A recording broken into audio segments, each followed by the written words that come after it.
তারপরে কি করে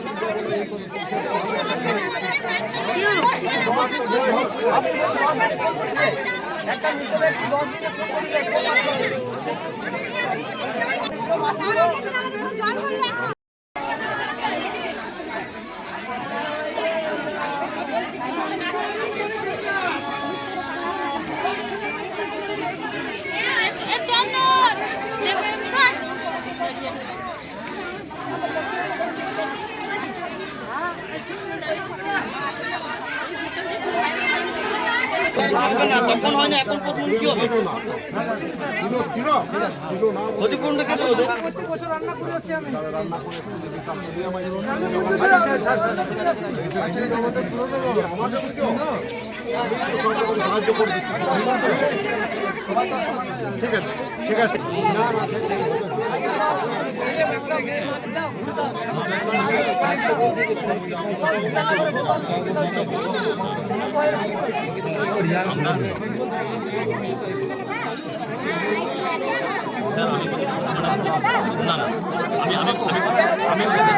আপনারা বলছে আমাদের দু চারজনকে বসে ফেস টু ফেস বলা করার চেষ্টা কি হয়েছে?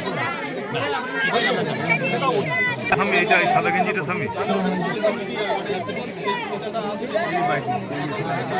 তাহলে আমাদের নিজেদের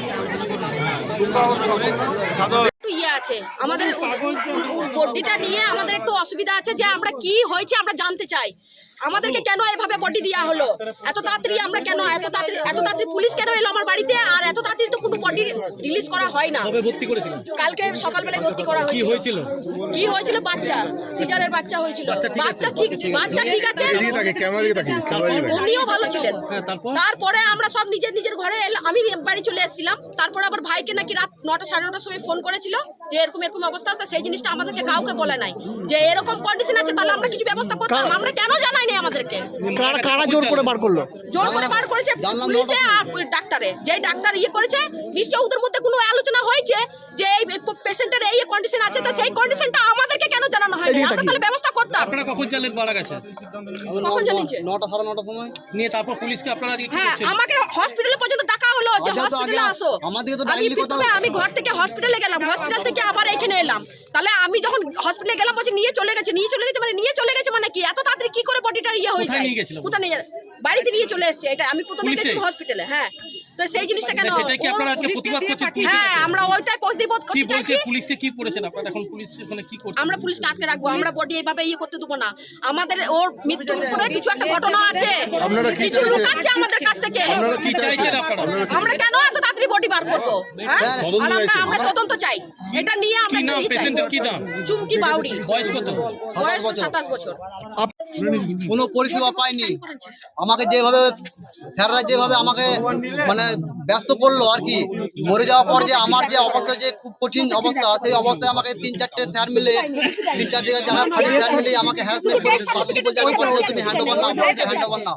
আমি বললাম স্যার আমি তো কিছু বুঝতেই পারলাম না, তার আগে বডিটা হ্যান্ড ওভার নেবো কিভাবে?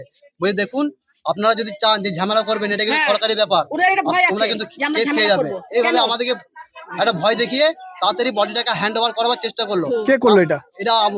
ওখানে যে স্যার ছিল প্লাস চিন্ময় বাবু, এই কাজটা খুব চিন্ময় বাবু ছিল। লিটন ফাড়ি জানি না। আপনারা পুলিশকে কেন ঘিরে ধরে বিক্ষোভ দেখাচ্ছেন? আমরা পুলিশকে ঘিরে ধরে বিক্ষোভ ধরেছি কেন? আমরা তো গরিব মানুষ, আমরা তো অতটা পড়াশোনা জানি না। আমরা তো ডাক্তারবাবু যা বলে সেই হিসাবে চলি। এবার ডাক্তারবাবু যদি আমার পেশেন্ট যদি মারা যায়, তাহলে পুলিশকে আগে কেন জানবো? আমি তো আগে জানবো যে আমার পেশেন্ট ক্রিটিক্যাল আছে। আমি কিছু হবার আগে আমাকে স্যার এসে বলছি যে তুমি ফাড়ি দিয়ে দেখা করো। আমি তো বুঝতে পারলাম না স্যার কি হয়েছে। আমি বললাম কিছু স্যার মানে কি পুলিশ? যে কোনো স্যার বিধাননগর ফাঁড়ির কেউ ফোন করেছিল, আমাকে বলছে আমার সঙ্গে দেখা করুন। আমি বললাম যে আপনার সঙ্গে দেখা করবো, কি হয়েছে আপনি বলুন। তো বলছি যে তোমাকে বলা যাবে না, তুমি আপনারা এখন কি চাইছেন? আমরা চাচ্ছি যে আমি যখন দেখেছি যে ছেলে বউ আমি সুস্থ দেখে এসেছি, হঠাৎ 8 ঘন্টার মধ্যে আমি কি দেখতে পেলাম না, আমার বউটা চোখের সামনে উধাও হয়ে গেল। এটা আমি কি আপনারা বিচার পাচ্ছি না। বাচ্চাটা আমার এখনো ভেন্টিলেশনে আছে, ওখানে ওনারা সবই আছে। সঠিক তদন্ত চাইছেন? হ্যাঁ, আমি সঠিক তদন্ত পাচ্ছি না। দ্য সহজ পাঠ, সহজ কথা, সঠিক তথ্য।